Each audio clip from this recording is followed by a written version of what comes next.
Dads, having kids is not the same thing as being a father. Last week in 2 Samuel 3, we saw that every single problem that David is going to face later in his reign is already in his home in the form of his sons. Now, a lot of this stems from his polygamy. He's having more children than he can care for, more sons than he can raise. And frankly, unless your name's Zedekiah and you live in a small town in Utah, you're not going to have the same problems. But the things that are inherent in David's failures as a father are also inherent in some of our own homes. We think at times that being a father merely means having kids and doing what's necessary to provide for them. Maybe it is accompanied by the occasional wrestling match in the backyard. But to be a father means to receive the gift of God, and receiving the gifts of God, any of his gifts, is always marked by the receiving of responsibility. To be a father means that we take responsibility, the full-orbed responsibility.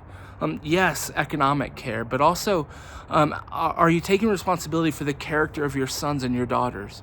Are you taking responsibility that they would grow up to know the Lord, to fear the Lord, to walk in his ways? Are you taking responsibility for the joy of your home, for the whole atmosphere of your home? Fathers, we have a temptation to avoid those responsibilities by pouring ourselves out in other places or pouring ourselves into other things. This oftentimes takes the form of using the office, using the work that we're doing as a way of avoiding our other responsibilities at home. It can sometimes mean the extra beer on the couch, or watching the next game, or finding ourselves buried in hobbies. But at the end of the day, as God gives us children, he gives us responsibility. And he gives us responsibility to father them, to bear responsibility for them.